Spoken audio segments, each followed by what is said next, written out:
There's a reason why we started our product with Randoseru in Japan. The pineapple fiber combining with the natural rubber to make the shoe soles here. And it's 100% organic. Also your jacket as well, right? This is my first leather jacket ever in my life. Japan has a lot to offer, from its craftsmanship to huge industrial base.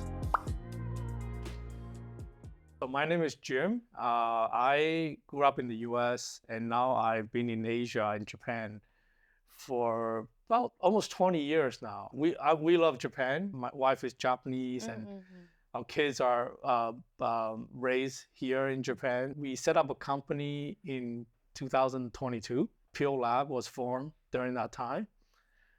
Before we formed Pure Lab, we had two other companies. One in Japan. We were making craft beer from leftover bread in Nagano. Leftover bread. Yeah, the panomimi In Nagano. in Hakuba. Oh. Yeah. And so that was a really fun experience. And the bread beer was very delicious. Oh, I want Yes. to try. Yeah. And then the second venture we set up was using the beer waste to make pet food and insect protein. Yeah, because in Japan there's actually now more and more pets in Japan than babies actually. And so we thought that using insect protein and beer waste is a good combination to make the pet food. It's very nutritious, it's good for the immunity, and it's great for the environment. Never thought about combining those ingredients. Exactly. That's really interesting. Wow. Yeah, so after those two businesses that I have sold, I decided I want to do something a little different, still in the sustainability space, but something in the material space, because I'm a big fan of leather. And I hope that and at the same time, there's a trend towards plant-based meat, plant-based milk. Everything was going plant-based. And I thought to myself, why not plant-based leather? And that's kind of where, Pure Lab was formed, is really to look at what are the materials available to us that we can make into a plant-based leather. So we started with actually apple peels. There were a lot of apples in Japan. In Nagano. Exactly, yeah. It's not, our successful attempt because apple peels did not have a lot of fiber. And we needed something that we wanted to have fiber inside. And so we started looking around, what else is available? And so we discovered pineapple leaves was one of the potential materials. Farmers were burning them. At the same time, there's a lot of fiber inside. So those are all great ingredients to make a leather and textile. So that's where, fast forward to today, that's where we have started our journey using pineapple leaves. We're now also looking at banana stems. There's also a lot of fiber in there. And at the same time, farmers are also burning them.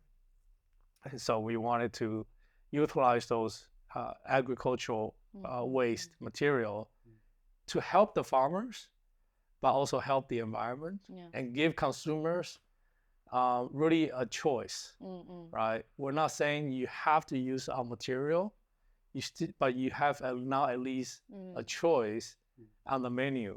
Like if you go into a restaurant, there's steak, there's fish, there's vegan.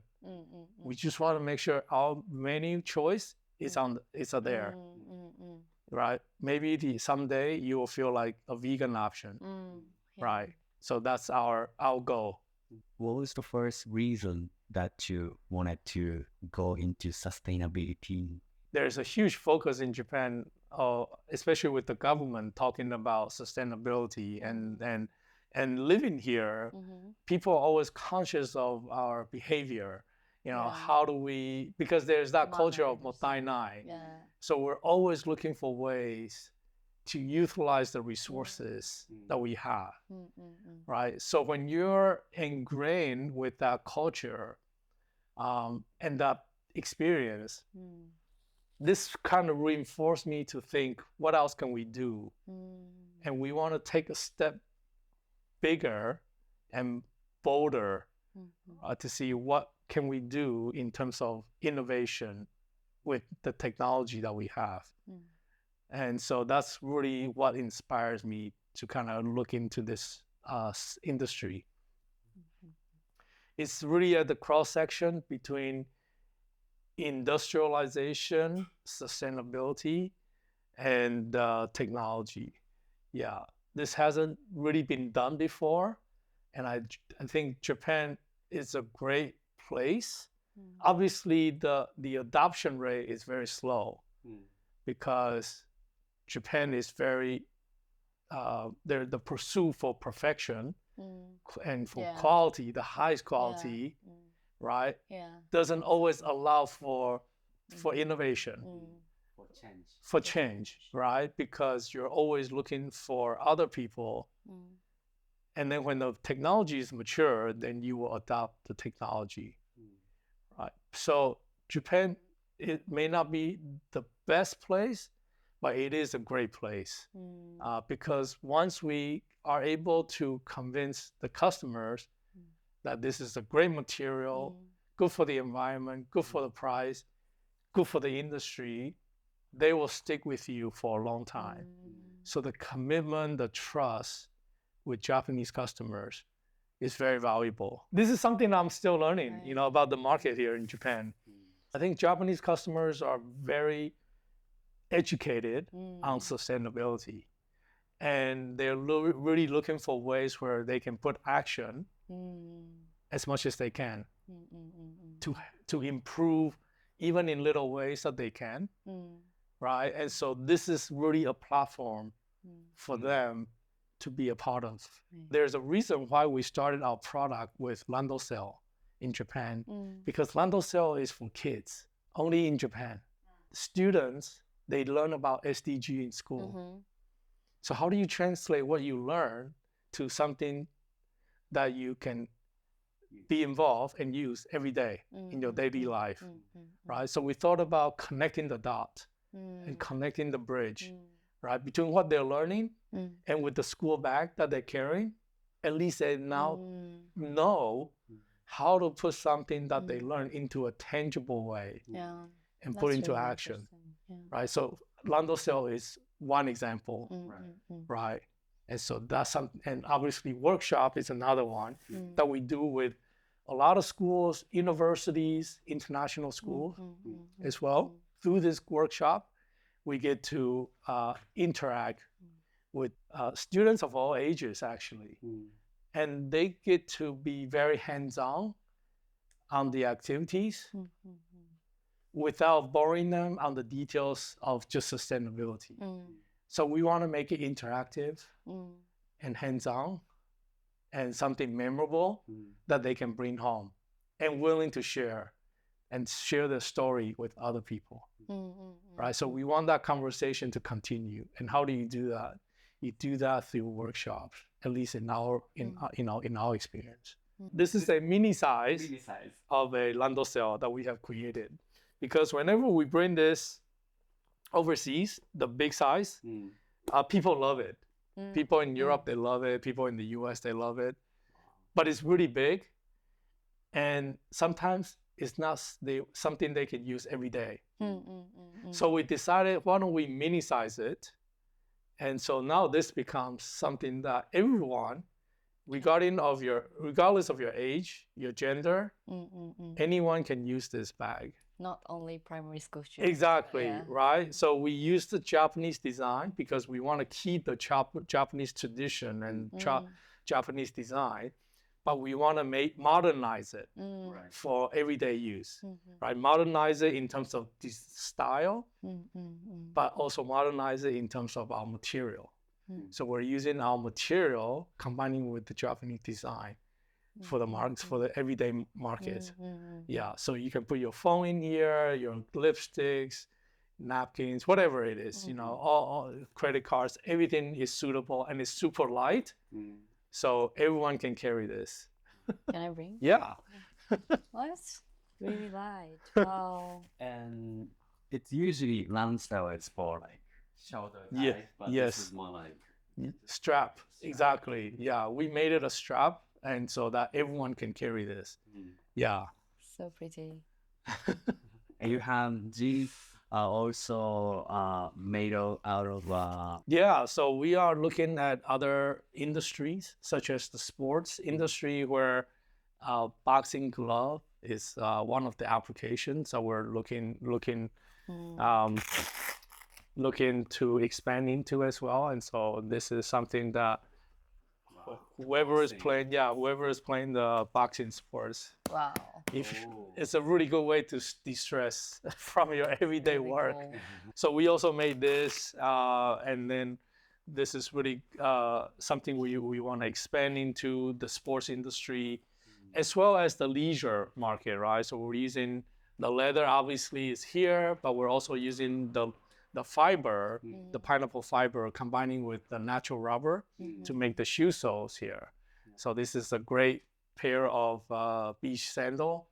Can be for indoor as well, Yeah. for outdoor. It's really versatile.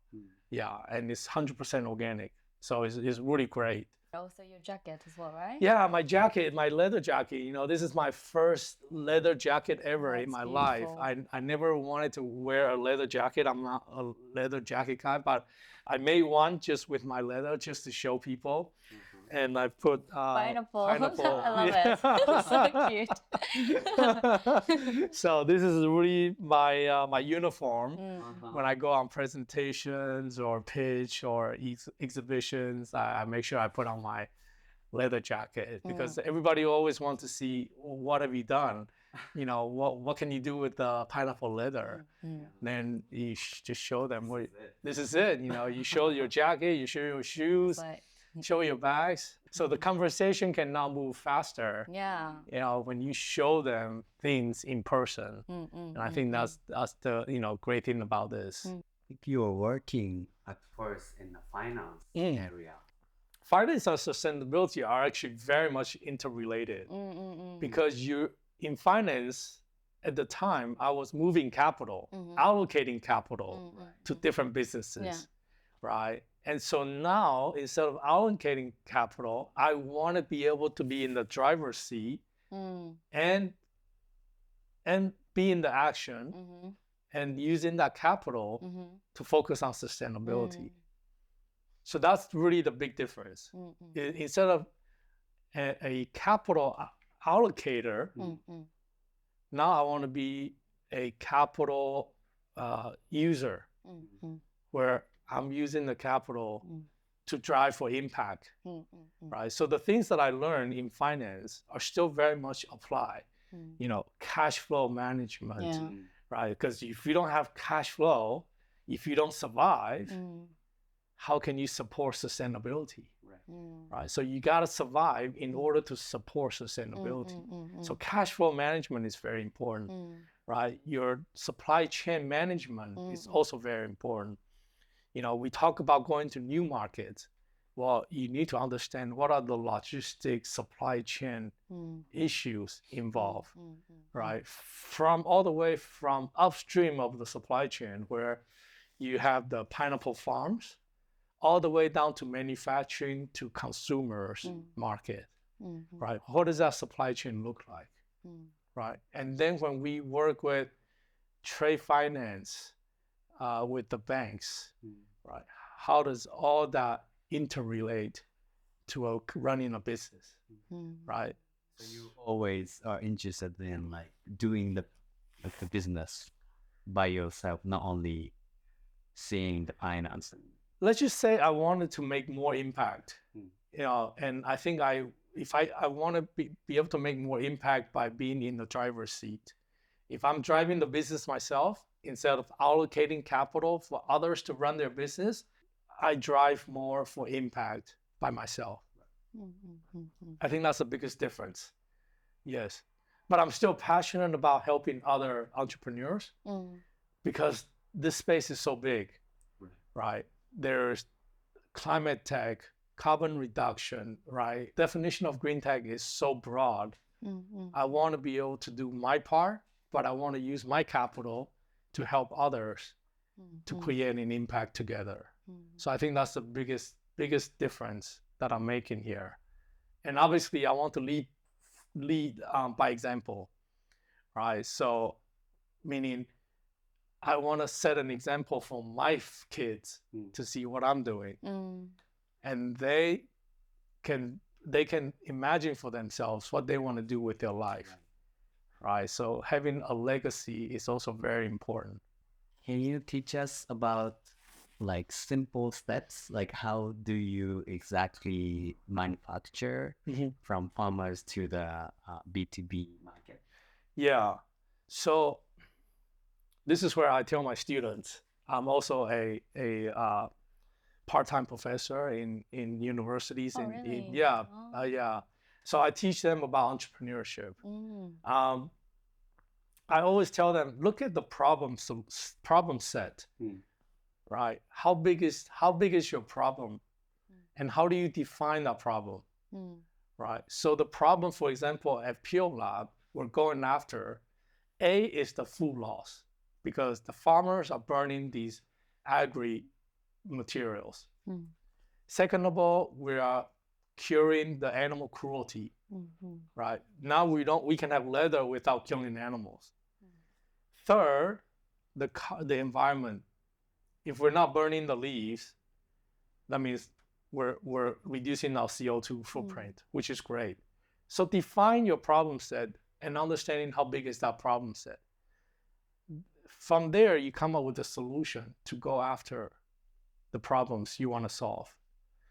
But the solutions needs to be verified, right? So you need to do survey, sample studies to give validation, right? A lot of people come up with great solutions, but there's no market for it, right? That's not good. You want to have a solution that the market wants, right? So that's kind of what the journey of what an entrepreneur should look at as a template before they start a business. And that's what we have done for Peel Lab. You know, we're in any new market, new industry, we always look at how big is the problem? Why is it now? Timing is everything as well. Sometimes if you're too way ahead of your market, people don't understand it, they don't appreciate it. Sometimes you're too late, right? So you got to look at your timing. You can be a little early and then let the market catch up with you. That's okay. But you don't want to be 5 years ahead. So timing is everything. And you want to create something that people want, that's for sure. Desirability is very important, right? Even though people talk about sustainability, people still want to make sure that sustainability does not come at a premium, right? I'm happy to support sustainability, but it should not cost me, right? I'd love to support your cause. I'd love to support your bag, but this bag should not be $20,000, right? It should be maybe $200, right? Something people can afford. Yes, yes. You need to make sure that your solution is also affordable for the market. If you create something it's great on sustainability, but there is no market for it, then it doesn't justify. Was there also a specific reason you started with B2B? B2B is sort of my strength because B2C is a different skill set. And so for me, most of my career has been in B2B, and therefore I know that B2B is my strength. For B2C, you need to have, an influencer, or you need to have payment, inventory management. The skills required for B2C, running an e-commerce website, is very different.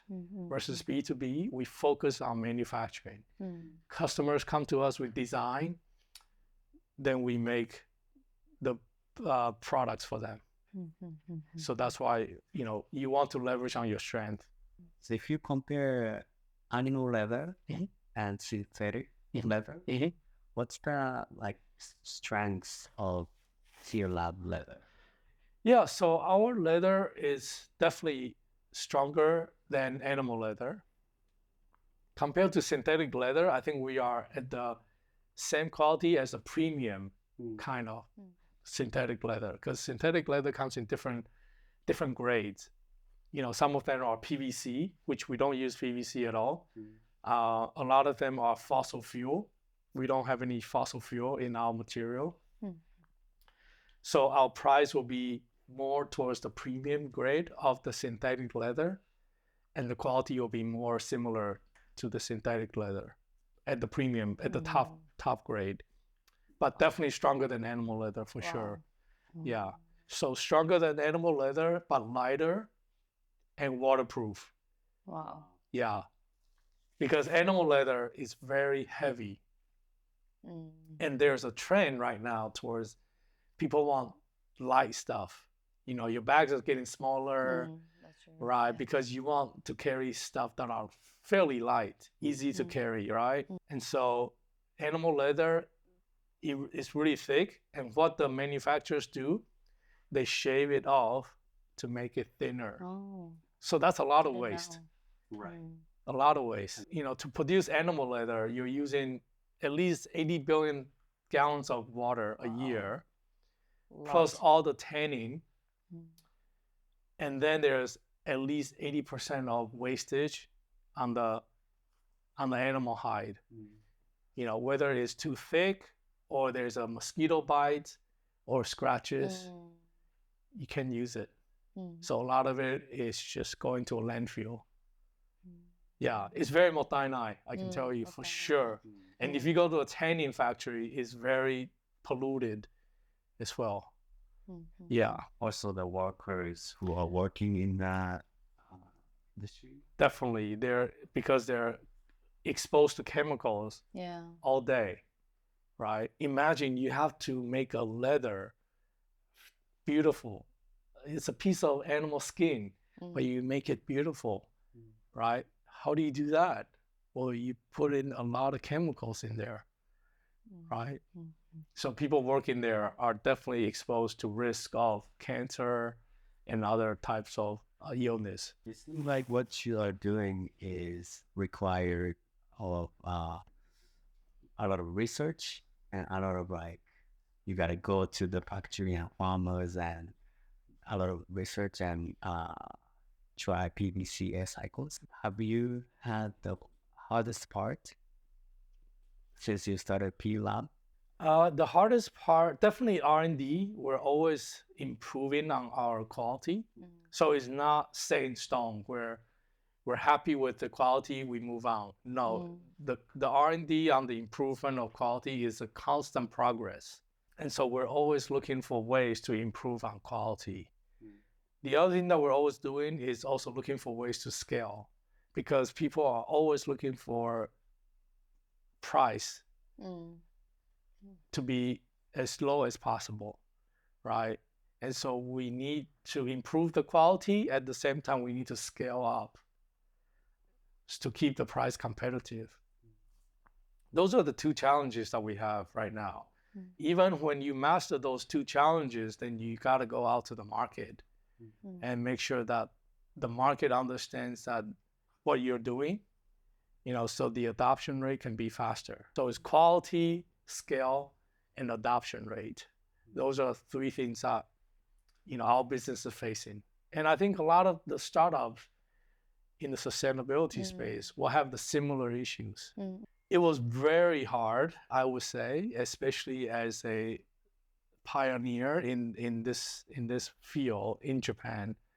But it's very encouraging to see that there are so many other green techs startups here now in Japan.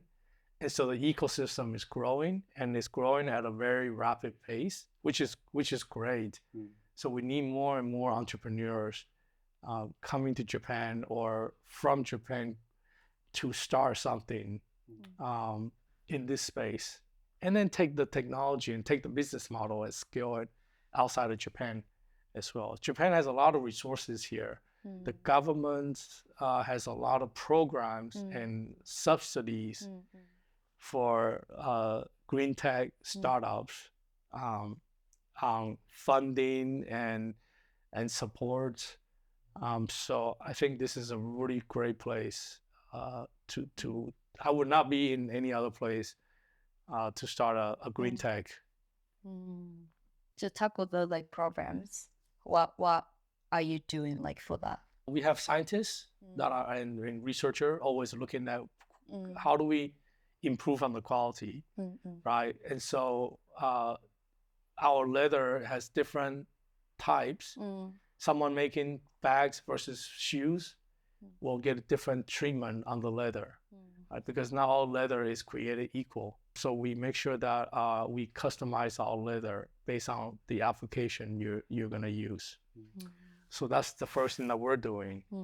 Then in terms of scaling, we're now looking into other region, Africa. We're going to be there this year to expand our raw material and manufacturing. So that's another things that the other things that we're doing. And then in terms of the market adoption, it's up for us to go out there and share our story. So we go to a lot of conferences, events, exhibitions to kind of talk to people, network, doing interviews like this. Yeah, these are all things that we do to hopefully reach as many wider audience as possible. Do you compare with the other Asia or the other countries in Europe or Africa or America? Like what's special in Japan? I think there are so many things special about Japan. First of all, people love Japanese design and Japanese culture. So right now we're even doing a tote bag using the Japanese kimono fabric because there's a lot of leftover kimono fabric in Japan, and we're using those to make a bag. So I think Japan has a lot to offer, from its craftsmanship to huge industrial base. It's a really great place now with the government support, it's like a catalyst to get green initiatives off the ground, right? So you got the traditional culture here combined with a huge industrial base. Right? You got the huge automotive sector like in Nagoya area, right? And then you got the traditional kimono, like I said, right? That's one example. But then you have the anime culture here as well, right? People are all loving that stuff from outside. But that's what they love about Japan, right? So you have these two, plus the government's initiative to support startups, especially green tech startups on sustainability, right? It's like a tailwind that's pushing all these green techs to start to grow here in Japan. So I think, there's no better place and no better timing for green tech to come here in Japan and start their business. It does take time for you to know the ecosystem, to build a relationship and establish the trust, right? It does take time. But once you have all that, I think Japan is a really good place. There are a lot of different kinds of people or researchers or CEOs or people who want to work with DLF. Are you also looking for someone specifically? We're always looking for talent, someone who is interested in sustainability space, and we'll try to find a way to work with people. That's the flexibility of our platform. Right? We're not just a material platform, but we're a platform where we want to encourage innovation and sustainability. And through collaboration, hopefully 1 + 1 = 11. That's the goal. We actually have 3 interns coming. Oh, really? Yeah, next month from US. Oh, from US? Yeah, we have 3 interns coming to Osaka for 2 months. They're going to do internship with us. Okay. Yeah, so that's going to be quite exciting. What are they going to do exactly? What kind of work? They're going to, so because there are 3 of them, depending on their specialty, we always ask them to create their own job description. Oh yeah, Depends on what they like to do. that's great. So we have, both on the environmental engineer side, life cycle assessment, carbon footprint, traceability, or you can do sales and marketing, beef up our website, manage events, content, anything in between, right? Because we're such a small company, there's so much to be done. So it depends on your passion and interest, and this is their first time in Japan. So I don't want them to be just working for us the whole time. So we want them to go and explore, Japan, Osaka and Japan during their 2-month stay here as well. So hopefully it will be a fun experience. Yeah. For example, in 5 to 10 years, like where do you want to see Pure Labs leather used, and in what product, and what is vision? We want to see Pure Lab leather like the Intel chips in every computer. Wow. The chips in every computer, right? When you go and buy a computer, you're looking for that specific chip because it's fast, it's powerful, Yeah. it's the best in the market. So we want to be the guy behind the scene everywhere, but supporting our customers' brand and vision. That's what we're hoping And for. it's like, is it made of pineapple leaves? And they realize after. Exactly. Yeah. Thank you so much for today. Thank you very so much. much. Just to Thank share you, your thank story you. and, yeah, all the products and Thank you very much.